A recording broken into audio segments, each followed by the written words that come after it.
tell any Mao Mao, this oath will kill me. If I am called in the night and refuse to come, this oath will kill me. If I see anyone steal white man's property, I must help him.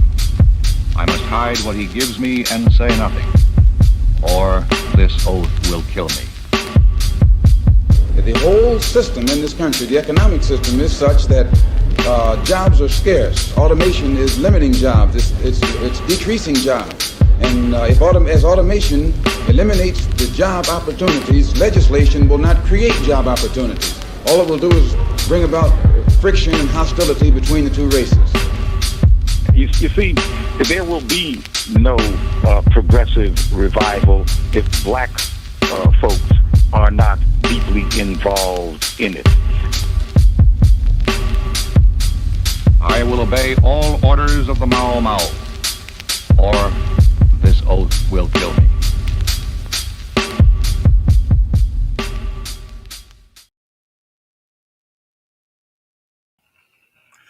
Greetings, friends, comrades, and enemies. I am Pascal Robert, host of the Mao Mao Hour on This is Revolution podcast. Today, we are going to be talking about fascism versus liberalism with our guest, Daniel TUTT. I just want to let you all know that we have our wonderful voice of reason, our producer of record, M. Toussaint, is in the background. M. Toussaint, say hello. She's just chilling right now. I guess she's not appearing. Well, M. Toussaint is here with us now. So we're going to be talking about the reality of fascism versus liberalism as it exists in the world today. Our guest today is Daniel TUTT, who is a philosopher with a focus on psychoanalytic theory and Marxist thought. He's the author of Psychoanalysts in the Politics of the Family, The Crisis of Initiation with the Palgrave Lacan series, and How to Read Like a Parasite, Why the Left got High on Nietzsche with repeated books. He has taught philosophy at George Washington University, Marymount University, and Washington, D.C. jail, and he's Senior Research Fellow at Global Center for Advanced Studies. Please welcome to all. This is Revolution Mao Mao Hour. Ghost guest Daniel TUTT. Daniel, welcome. I need Jason's the fake applause. We're missing the fake applause. But I know. As I was saying, man, I just want to say I was the one that brought you and Jason to meet in person for the first time this summer in Washington, D.C. That's correct. And I got to just tell a quick story because it was pretty touching that you guys were at the airport and you started to give each other a hug. And I was like, why are you guys hugging for so long? And then it hit me that oh, you've actually never met in person. This is a first. So that was really cool, man, to have you guys at my place. In fact, in the very room that I'm in right now, you guys crashed down here for a few days. Yes. It was a good event. Yes, it was. We were in DC at Busboys and Poets talking about Sail R. James and the future of socialism. It was a great event. It was amazing. I think we have that on video, so you guys should check that out. Daniel, I read an article that you wrote, The Gaza Genocide, Liberal Decadence, and the Lifting of Taboos. And let me tell you something. I found that article fascinating because it was the first time I've had anyone frame the treatment of Muslims in America within the context of the Gaza genocide, within the framing of liberalism and fascism. And one of the things that's fascinating to me at this moment is that with the rise of people like Viktor Orban, Marine Le Pen, Donald Trump, Bolsonaro, the rise of reactionary authoritarianism throughout the world, it is basically being posited by not only liberals, but even some voices on the left, that there is a rising tide of fascism in the face of the expansion of immigration, the crisis of capitalism, and a variety of realities that are happening in the world.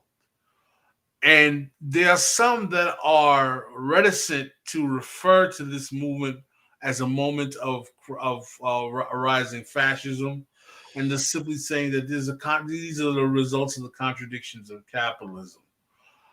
And what I find fascinating is that not so much that it's the debate in and of itself, but it seems to me that everyone puts so much stakes in the nomenclature without being able to really fixate what the definitions are. The first thing I'd like you to do for our audience, that you can, is that can you define the terminology and the frames we're working in when we're talking about liberalism and fascism, and what they mean in the contemporary context and what they have meant in the past? Oh, wow. Yeah, it's a vast, vast territory to cover, and I think we can maybe scratch the surface, to be honest, because part of what the definitions mean is, of course, not just encyclopedic or sort of here's a historical definition. The whole category is in contest, right? The whole category is therefore a political category, right?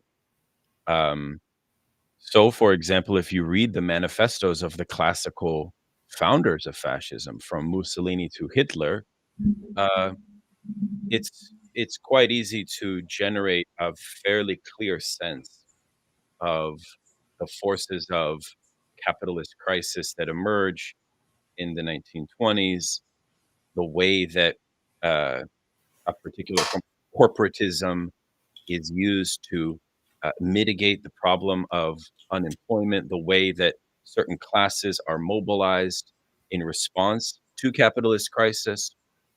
And there's some continuity both in Germany and Italy, the primary scenes where fascism first emerges. So therefore, in the classical iteration, we have the ability to provide what you might call a kind of sure or confident or structural analysis of fascism. It also entails, of course, a profound series of deteriorations and fragmentations within not only political economy, but also within the culture. So one of the things that I study when we talk about fascism is the intellectual failure of the bourgeois class to adequately contend with and fend off fascism before it really becomes a force in social life. And there's a great work that I have really, really been focusing on a lot lately by Lukács, called The Destruction of Reason, which attempts to show that one can create a genealogy of the origin of fascism as a type of abandonment, right, of the rational Enlightenment tradition and its instantiation into.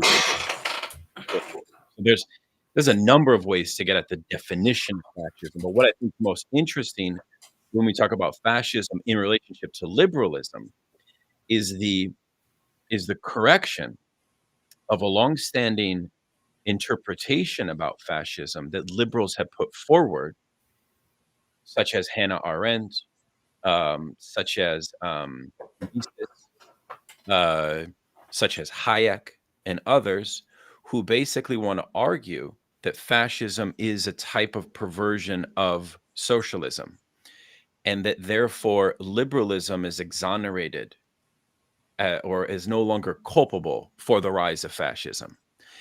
And in that regard, I would recommend the work of Ishe Landa in The Apprentice's Sorcerer, which is the finest text on the relationship and the mutual dependence between liberalism and fascism, where he shows that fascism retains economic liberalism as a response to the crisis of what he calls political liberalism, right? So economically, what's interesting about liberalism and fascism is that they have a kind of mutual shared program, which is not necessarily in too stark of a contradiction. And then the final thing that I will say, Pascal, is that one of the most interesting texts to understand the economic dynamic and underbelly of fascism is written by this German Marxist economist, but he's also a philosopher. His name is Alfred Sunretel. And he wrote this book when he was an economist in Nazi Germany and literally witnessed firsthand the rise of the Nazi regime. And it's on basically the political economy of how the financial class coalesced to save the crisis of capitalism after the Depression in Germany and he gets into this incredible distinction between relative and absolute surplus value. And he shows that there's a structural basis to fascist economies, that they move from relative to surplus value extraction, which entails not a focus on consumption, but a focus on military armaments. It's a beautiful, beautiful text. It's challenging. It's a challenging text because it's a highly materialist analysis of fascism. And so again, when we talk about liberalism in relationship to fascism, there is a tragic fact, which is that liberalism is content. And we know this by the fact that all of the predominant liberal, or most of the predominant liberal leaders in the period of classical fascism welcomed, and in some cases, maybe not welcomed, but they certainly supported the rise of the fascist leaders, right? From Chamberlain to Churchill and down, right? So it's that coalescence of a mutual dependency that my article was trying to focus on, which we could talk about. But there's many other aspects to the fascism debate, in part because fascism takes on a completely different hue and point of emphasis in the post-war period after classical fascism, and that has remained a sticky point, right? I'd like you to elaborate on that after the post-war period, fascism takes on a new turn. Can you elaborate on it? Because can you give some examples of where we see fascism in the post-war period? Well, it is probably best encapsulated through the concept of what's called neo-fascism. If you read a great Marxist scholar by the name of G.M. Tamás, Hungarian, and if you look at Alberto Toscano, he has some fidelity to this category of neo-fascism.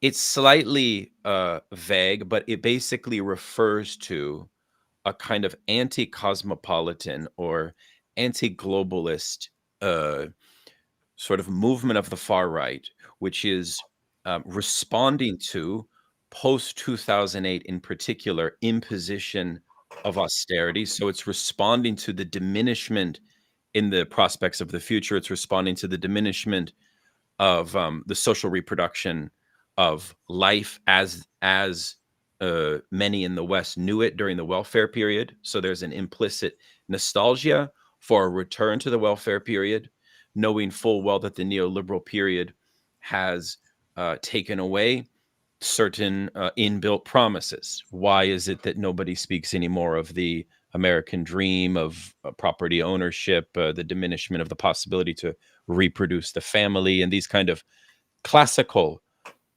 promises of the liberal bourgeois order from the period of the golden age of capitalism, from about the 1950s up through the 1970s. So in the 70s forward, we introduce a new category of neo-fascism, right? Which has these qualities to it, right? And so in neo-fascism, it looks a little bit different, because we still see the same class forces, which are kind of counter-revolutionary class forces in response to capitalist crises, usually linking a financial oligarchic set of class interests with downwardly mobile petty bourgeois small business interests. That linkage was the precise class linkage that Alfred Sonnereto pinpoints in The Rise of Fascism in Germany. The difference is that the structure of the crisis that faced Germany and that faces us today after the pandemic, after 2008, and so on, I think are of a different quality and a different magnitude, right? The fact that the middle classes had to wait in bread lines during the crisis, during the crash that faced Germany, we've never really seen anything at that magnitude, right? So I think that, but still, nonetheless, there is a symmetry in the class alignment, is what I'm trying to say. So, look, I mean, we can debate the utility of this term neo-fascism. I like it more than fascism because it historically pinpoints something unique to the 1970s till now period. I see. You see my point? Because then if we just call these movements fascist, we're a bit ahistorical, and we're also risking what we might call a kind of hyperbolic definition of fascism, in which we're mistaking classical conservatism for fascism, which I think is a grave mistake. Can you talk about the role of masculinism or the cry for the fall or for the revival of patriarchy that seems to be an endemic part of the neo-fascist moment, but fascism overall, this kind of romanticism with masculinity or the masculine project, or this projection that we are reacting to a fall of manhood or fall of masculinity, that I find to see such a consistent part of these projects. Yeah, that's true. I mean, you had these realities. Part of this has to be understood as a response to the humiliation of labor standards in the face of capitalist crisis. So this loss of privilege, this loss of a sense of collective entitlement results in what the great sociologist Richard Sennett calls the infantilization of the adult worker.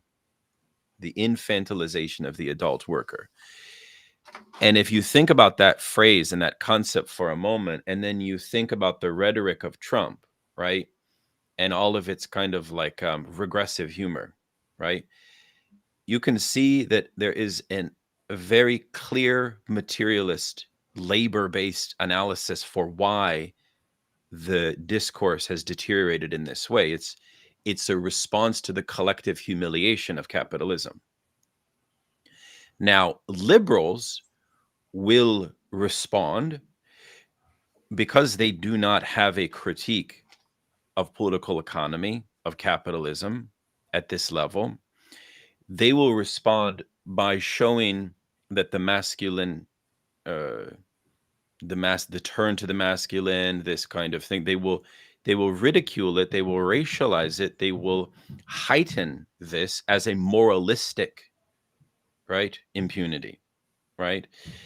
And they will then police the moral discourse of this type of action, this type of speech, and so on. And it is in that way that I think we have a weird agonism at the heart of liberal politics, which we're seeing play out before us. I mean, I think that it is truly an injustice for any liberal to even invoke the category of fascism in some regards, unless they are willing to put forward a critique of capitalism simultaneous to that. Otherwise, I just feel, Pascal, and I don't know if you agree, you are recycling the hot air of moralism, right?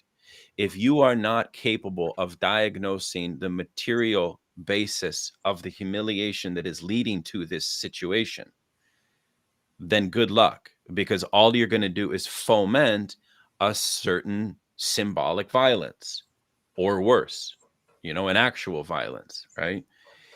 So this is the great benefit of a Marxist point of view, right? Is that we can get beyond that shallow moralism, and we can diagnose these things with a clear scalpel, you know?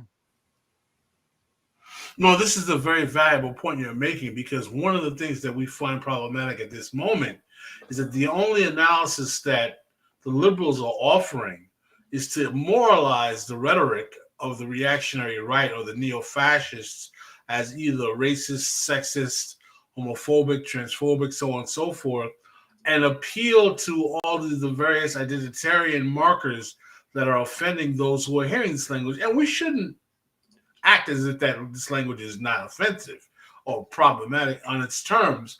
But ultimately, what distinguishes the position of the liberals from those who are dialectical materialists or Marxists in their analysis is the understanding that these things are stemming from a crisis of capitalism. Yeah.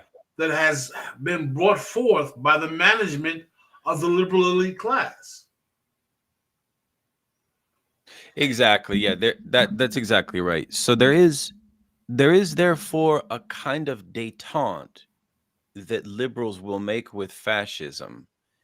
And I feel that a lot has been confused regarding the left's understanding of fascism. And part of that confusion, I think, stems from the experience of the May 68 period and of French theory, and of how French theory conceived of the fascist threat. I was just reading Foucault's introduction to Anti-Oedipus, what he titles A Guide to Non-Fascist Living. And what we find in Foucault's conception of anti-fascism is quite interesting, because what he argues is that the old bourgeois values, because keep in mind he's a Nietzschean, right, need to be transvalued. They need to be overcome. And in order to do that, and by the way, they are all infected with a sort of becoming fascism, right? And so this is a great challenge that Foucault has given to the left, has given to contemporary political thought, as well as Deleuze and Guattari and so on. But there have been some blinders also with what they have bequeathed to us. This idea that fascism is an almost impersonal force that is ever present, right, is very different than the materialist economic analysis that I was just giving to you. In a certain way, you could argue that this Foucauldian conception of fascism as a kind of certain orientation to a way of life, right, requiring a whole ascetic, almost I would even say spiritual anti-fascist form of living to respond to it, has done a certain kind of damage. Now, I know that many people on the left find a lot of value in Foucault, and I certainly do as well. I think many of his texts are extremely valuable. But this ethics of anti-fascism has also led us to have a tendency to conceive of fascism almost too ultra or too hyper or too hyperbolic or too ever-present. And I think what the problem with that is, Pascal, and I want your take on this, is that we lose the legibility of fascism. Do you know what I'm saying? Like, there's nothing worse than calling somebody a fascist these days who does not warrant it. Now, I'm not saying that a fascist should be defined only through a kind of direct invocation of a militant commitment to fascism. Like, for example, in today's discourse, just to be precise, I think that Nick Fuentes is definitely a neo-fascist, without any doubt in my mind. But then, of course, you have layers of ambiguity surrounding that, combined with the fact that you have many philosophers in the history of the canon, right, that incorporate ideas from proto-fascist thinkers. Nietzsche's a case in point. So because it becomes quite complex in this time period that we're living in, that is so dominated by liberalism, right? And liberalism, as we said a moment ago, has no concern with a political economic analysis of fascism, but they are fine with this kind of fascism defined as a lifestyle, right? And that concerns me. You know what I'm saying? Like, I want to be an anti-fascist, 100%, but I want to be a good one. You know what I'm saying? And I think that that also requires rigorous analysis. It requires honesty. In some cases, it requires giving people the benefit of the doubt, especially if they're younger. I mean, I recognize that everything that's going on the left online, how easily people are calling people fascists right and left. So we're in a very strange place in a certain way. I mean, I'm happy that we're having this conversation because there's frankly a lot to talk about our present. Well, the question that I pose to you in the face of all of this is that how would you qualify the Trumpian moment or the Bolsonarian moment or these other actors that we're talking about, like, you know, Viktor Orban, Marine Le Pen? Would you characterize them as also being neo-fascist in their reaction to the crisis of capital? Because there's certain similarities. There's a heavy dependence on blaming the problems of society on the other, the ethnic other, the immigrant, and there's also the revival of the masculine, the focus on the masculinization, the fall of the man, or the infantilized worker, as you refer to them. There's also a kind of faux populism that you see that is common amongst all of these. There's also in some places you see a certain latent anti-Semitism that's common amongst them as well. So you will see people like Robert Reich who come out point blank. It's like, Trump is a fascist. Of course he is. He's definitely a fascist. And you'll see liberals like Daniel Besner. He's like, this is not a fascist moment because there's not a militaristic component. In other words, we're not coming out of a point or a period of time where we had hundreds of thousands of men who were dedicated to a military project that allowed fascism to rise after World War I. So where would you put your analysis in regard to that, according to what your opinions are? I think that the Besner position in relationship to Jason Stanley, I think that Besner won that debate, in short. And I think that Jason Stanley's conception of fascism as a sort of post-truth discourse, or fascism as a commitment to a totalitarian ideology. There's a very, I think, big thread of Hannah Arendt influencing Jason Stanley's work, which I am very critical of. This idea of fascism requiring a strong man. The problem that I have with a lot of the liberal analysis of the contemporary fascist moment, from Bolsonaro to Orban to Trump, is that they sort of ape old historical categories of classical fascism without understanding the significant seismic political economic changes that have occurred from that period to our own, on the one hand. On the other hand, the biggest red flag in their definition of fascism is the fact that fascism did emerge. And here I fully agree with the Israeli historian Ziv Sternhell, who wrote a book called The Birth of Fascist Ideology.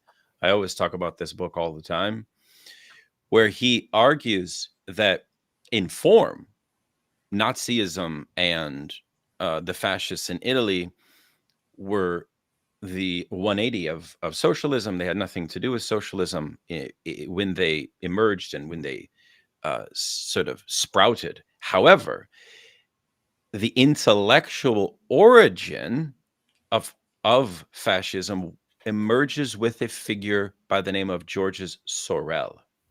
And he was a socialist syndicalist who basically had incorporated a kind of Bergson, Henri Bergson, the French vitalist thinker, conception of kind of this kind of like combined with Nietzsche. So it's a very vitalistic worldview philosophically, which was adamantly opposed to rationality, adamantly opposed to the Enlightenment, and made the decision, especially with Mussolini, to abandon Marxism as a strategy that would explicitly focus on a revolution in the mode of production at the site of the factory. And instead, they took this vitalist philosophy and they applied it purely to an assault on the liberal elites. And so fascism strategically incorporated this kind of anti-Enlightenment vitalism. All of that had a foundation in intellectual discourse as a perversion of the workers' movement. And it was predicated on the existence of the workers' movement, which, as we all know, has been since the 1970s, that period of neo-fascism that I mentioned earlier, been completely dissolved from its former glory. This is another reason why I'm uneasy with the label of fascism without the appendage of neo to it. Now, Spencer Leonard is in the chat talking about how, from a Marxist point of view, we should invoke Bonapartism and imperialism as a theory of fascism. And I think he's absolutely correct. That's very valuable. However, I follow Gramsci's suggestion that Marx's theory of Bonapartism couldn't account, even though, for example, in the 18th of Brumaire, Napoleon III in France, right? Even though he has many of the traits of Trump, I think he's closer to Trump than he is to Hitler by far. What Marx couldn't account for is what Gramsci calls Caesarism. So Caesarism, just for the sake of Spencer Leonard, is a further authoritarian break to the right on behalf of the fascist leader to assume a full dictatorial position, which is even greater than the Bonapartist leader could assume. And that's a unique and distinct form of centralized power that Gramsci identifies, which obviously classical Marxism couldn't identify. Okay, so that's just a side point. I still think, though, that, of course, the structure of Bonapartism, and Spencer's written a nice book on this, helps explain what we might call the preconditions of fascism. And moreover, I would even say it's maybe even wise or wiser for us to call Orban, Bolsonaro, and Trump hard Bonapartist figures. I wrote an article about this, Pascal, on the meaning of Bonapartism today, where there's three categories. There's the hard Bonapartist, which makes a certain class alliance and insists on the threat of Caesarism, but never fulfills it. Then there is the Caesarist figure of the classical fascist. But then there is what Koji and Karatani, the great Japanese Marxist, calls soft Bonapartism. And soft Bonapartism is FDR or Biden, or basically the liberal version of Bonapartism. It's a very interesting framework. I could elaborate in more detail if you'd like, but I'm only saying that for the sake of Spencer because I see him in the chat. But look, I mean, I think that Bessner's basically right. I think that Bessner's basically right, and I think that, but I'm not as interested. I don't have the same interest point as Daniel Bessner does, because for me, I'm on the Marxist left. And as such, I find myself debating the fascism question with a different valence and with a different appearance than I think than Daniel Bessner does, precisely because he's a liberal academic. So we have a slightly different axe to grind in this debate. You know what I'm saying? So that would be my take on that. Can you further elaborate on the variances of Bonapartism? You can continue with that. Sure. Well, Bonapartism emerges as a sort of strategy by which the ruling class alleviates a threat of the masses, or a threat of socialism, or a threat of the possible unified agency of a working class threat, right? The social order summons forth or calls forth a solution that is what we call Bonapartist. And we call it Bonapartist because it's a logic of the maintenance of the bourgeois social class order that repeats. It's Marx's theory of repetition, right? So it starts with Napoleon I, and then it has a sort of farcical repetition with his distant cousin after 1848 in France. But this structure continues after that, and it remains a stable structure for how the bourgeois social order here's how you would define it. A Bonapartist figure emerges in the face of a capitalist crisis in which the two dominant bourgeois parties lose their legitimacy. So they emerge from outside of the two dominant parties. FDR emerges as from an aristocratic family. Not immediately is he a product of the two-party system. Donald Trump emerges not as an immediate product of the two-party system. This is why they are Bonapartist. It's a very interesting idea. It's a sort of structural solution to the endemic crisis of capitalism that maintains the other thing it does is it maintains a class coalition which is incoherent and which is irrational. That takes us back to the intellectual field and the cultural field, because Bonapartism represents the deterioration of the cultural field, precisely because it is a solution to crisis, which will inevitably create a profound destabilization in the class system. And that is why one of the concepts that I work with is the notion that you read about in my article, which is the concept of decadence, right? So how is it possible that at the moment when the Gaza war is going on, we have a supposedly one of the most progressive, pro-labor, pro-DEI, all of these liberal values being championed by Biden and so on, the squad is supposedly empowered and so on, right? How is it possible that this contradiction of the support for this war so it's when the contradiction of bourgeois values clash in irreparable ways, we have emerged what Lukács, the Marxist philosopher, calls decadence. And decadence basically has very specific effects. Bonapartism is a part of that. So Bonapartism really becomes a kind of theory for how the bourgeois class maintains its grip on power, right?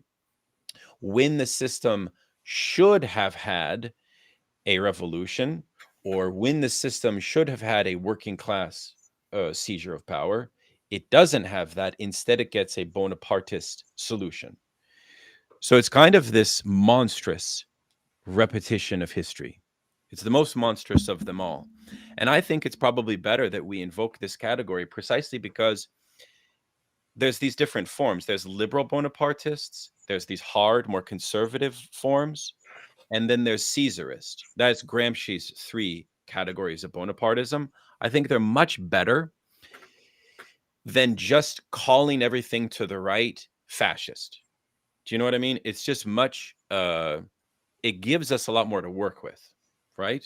And it gives us more predictability, right?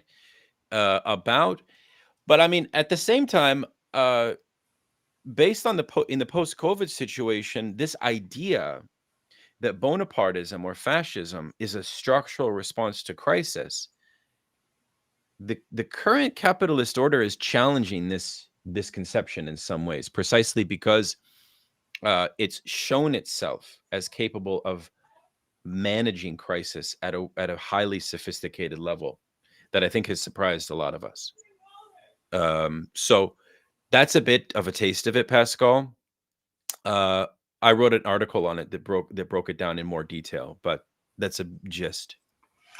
let's get to your article. I was very fast. Can you, this for the purpose of our audience, talk to us about the ways in which liberalism has used a certain normalcy of dispatching with the presence of Muslims in the West and categorizing them in a way that has made them safe, and how the conflict in Gaza that has come about in October 7th upends that.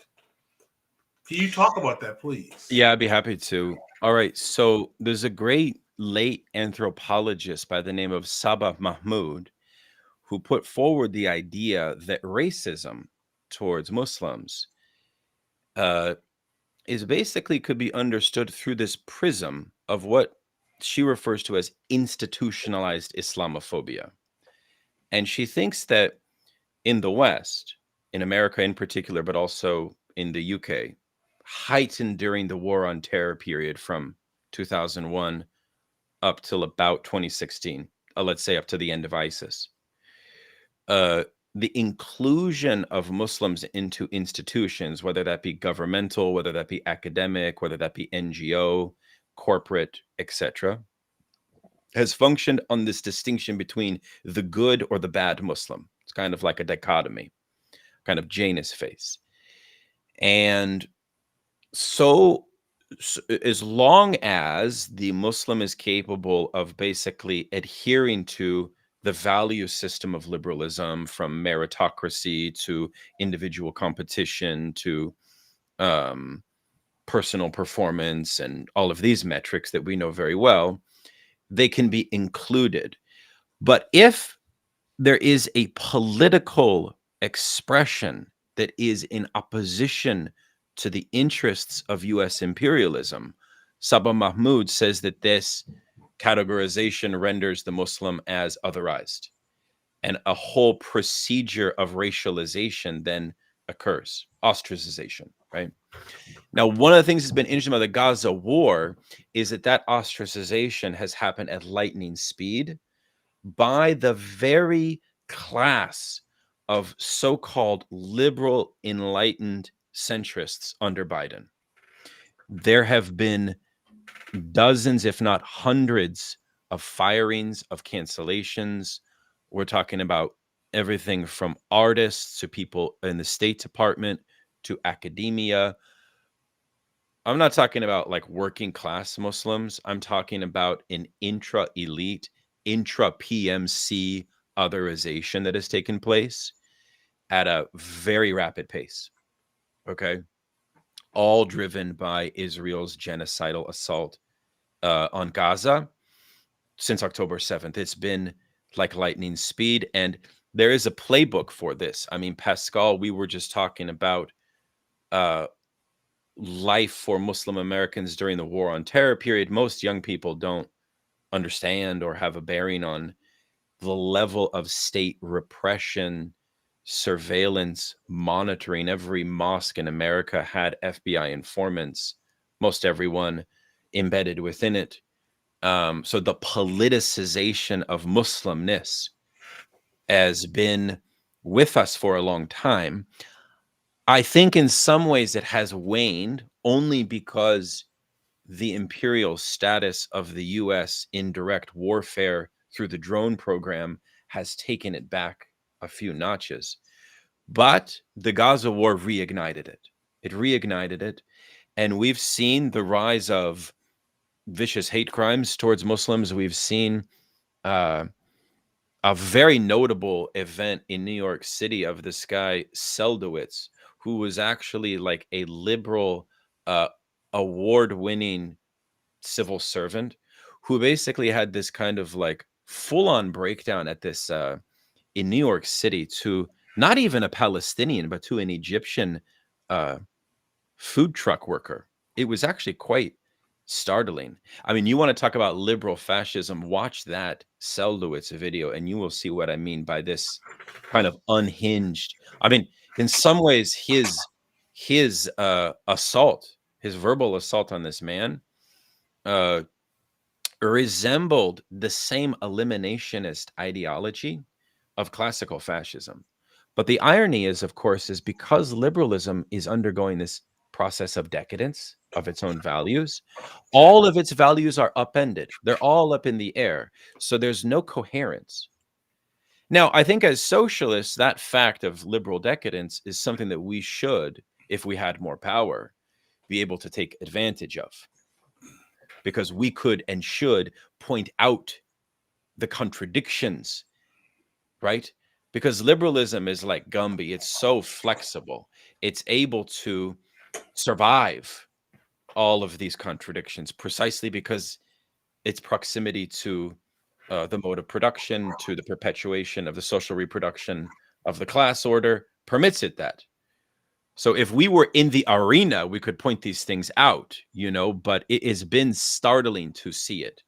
And I think the increase in Islamophobia has been present.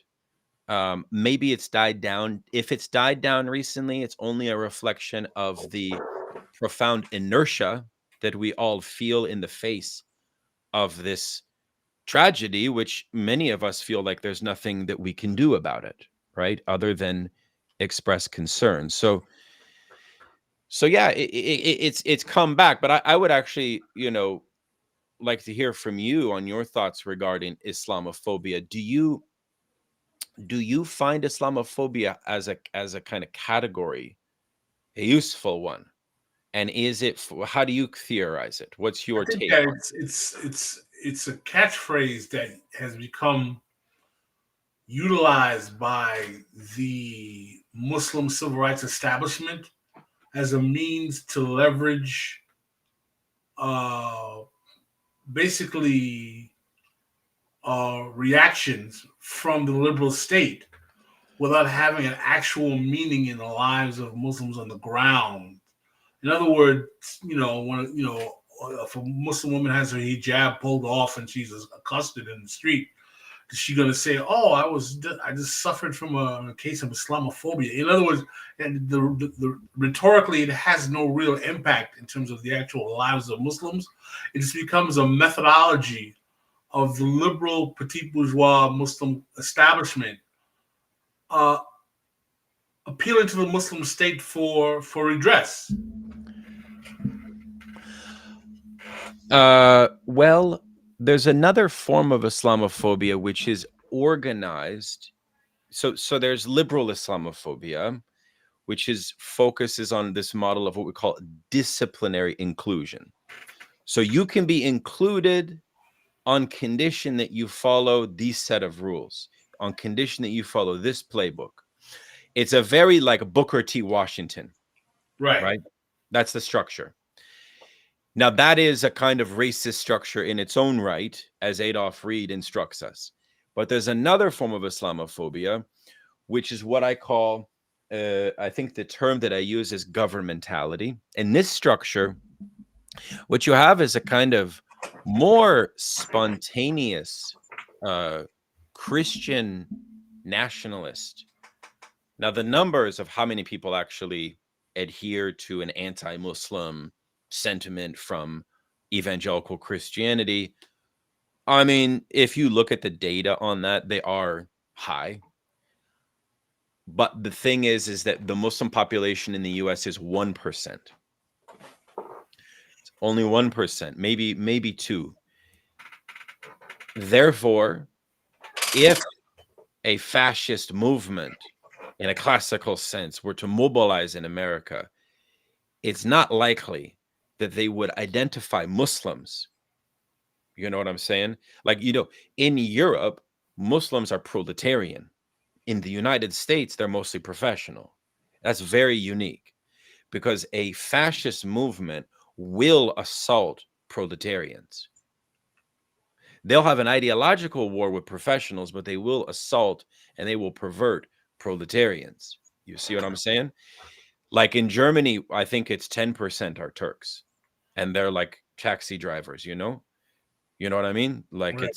So it's very different. In that domain, the racism has a class flavor that's different. I think in America, it's a state-driven response to US imperialism. It makes life difficult for Muslims in America, for sure. But a lot of Muslims are kind of adjusted to state repression because they come from Muslim societies that actually have much worse state repression than this state. Like, I have actually talked to Muslims where they say, yeah, we know the FBI monitors our mosque, but you don't know what it's like in Egypt. You know? So it's a complex reality. I agree with you. It's something to monitor. It's something to monitor for sure. It's never acceptable. It's never acceptable that this stuff is permitted. When John McCain ran for president, he was sending he was using anti-Islamic propaganda to galvanize support. People can use it. They're not using it right now, but it could be brought out. I mean, Trump did the Muslim ban. He could quite easily do something like that again, as long as it's opportunistic. If the opportunity is there, they can use it. So I guess what I'm trying to say is there's these two tiers. There's a kind of professional Islamophobia, and then there is a possible activation at a mass scale that could be truly worrisome. But because the population in America is quite small, I'm not as worried about that. Frankly, if you're going to have that, it's more likely that, you know, the Black population and other proletarian groups would be more affected by a fascist movement, in my view. You don't see any potential that these phenomena that are being brought about with the rise of Trump could become a legitimately neo-fascist or fascist movement? Well, I certainly think that they can. I think that the numbers on the Jan 6th phenomenon, for example, are startling. I mean, Derek Varn may remember that we had a presentation, and Cosmonaut and others were there as well, from Clyde Barrow, who defines Trumpism and its base as a lumpen proletarian base, precisely because a huge base of Trumpism is this, like, basically former military, possible paramilitary contingent who are on the border of wage work, on the border of stable work, who for the most part have not had 2 or 4 year college degrees. So that class, as Marx and Engels said, is a dangerous class, no doubt. And I do think that its political organization under Trump is under a curious strain. I mentioned Nick Fuentes a moment ago. If he had it his way, it would not be J.D. Vance, who he perceives as a quite moderate choice. It would be a figure who's an out-and-out Christian nationalist, which means that that figure would more ideologically be capable of mobilizing that lumpen potential base of Trump. So I would say currently that lumpen base of Trumpism, that possible activation, is somewhat dormant. In part, it's dormant right now because I think Donald Trump doesn't have the ideological verve or intensity to activate them. Could he do that? I'm not sure. I'm not sure because I think he's already decided that his path to success is dependent on marginalizing them, which is why he rejects the old Bannonite wing, right? He rejects the 2025 project. Of course, he rejects it, quote unquote. He rejects it, right? We know that he doesn't fully reject it. What that means is that he is refusing to incorporate it as an active strategy. So right now, Trumpism feels a bit moderate in some ways. I mean, I know it doesn't sound moderate, but strategically, he has decided that he has to be more moderate in order to have a chance at the White House. That's my read of it. Yeah, I've also said that Trump is too lazy to be a good fascist in some ways, and that he doesn't have an ideology that is. Bannon is a different monster. I think Bannon is actually someone who's ideologically driven, who has the capacity to construct a philosophy that could be implemented in a way. But I think that Trump in and of himself has no core ideological mechanism that drives his capacity to operationalize an effective fascist that is again why he's better understood as a Bonapartist figure, not a fascist figure. Because a Bonapartist figure, they maintain a class coalition for the maintenance and stability of the bourgeois social order. That's their function. That is Trump's function. Narcissistically, Trump just wants to, like everything, simply to win, right? And so he's not composed as a kind of ideological martyr. You know what I mean? It's not his composition, I think, as a figure, as a political figure. I agree with you, you know? But let me be clear, of course.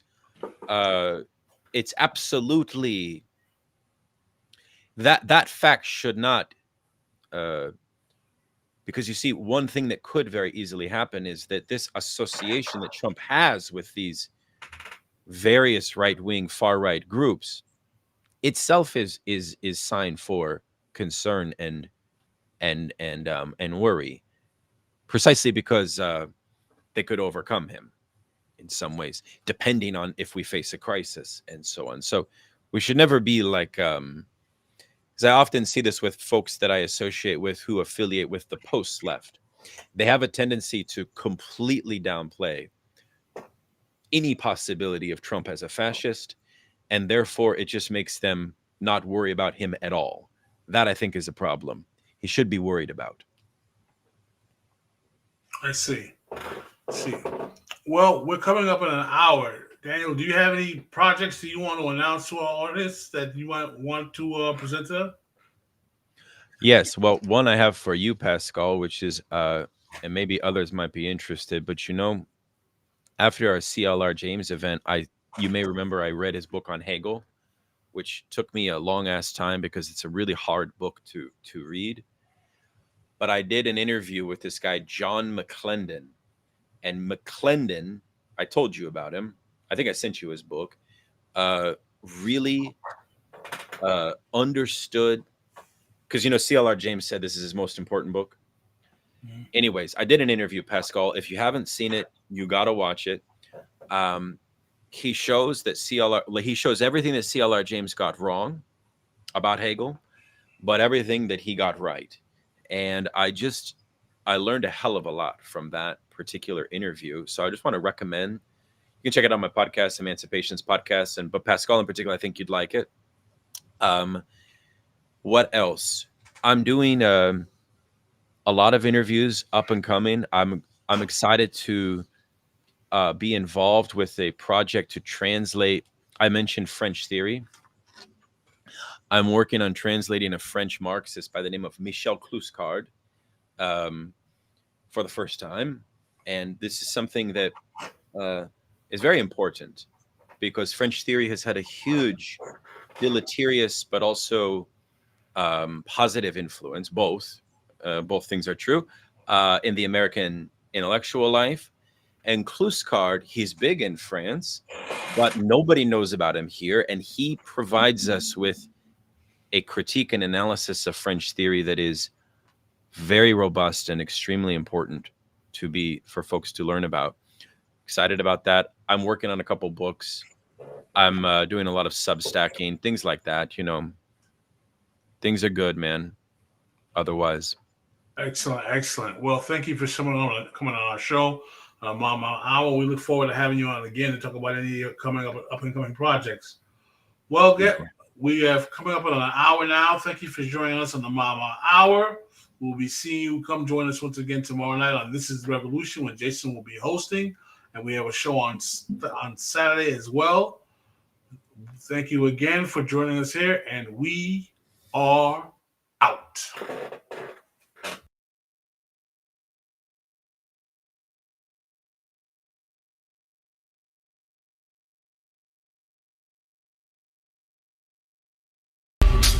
If I tell any secrets of the Mao Mao, this oath will kill me.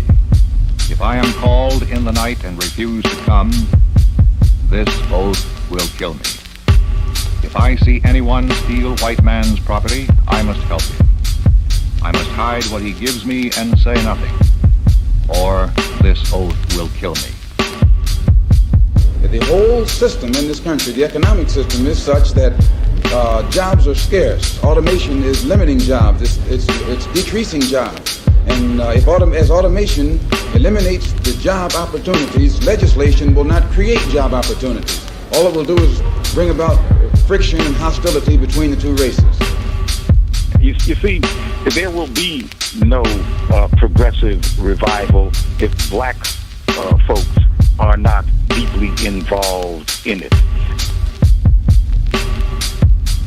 I will obey all orders of the Mao Mao, or this oath will kill me.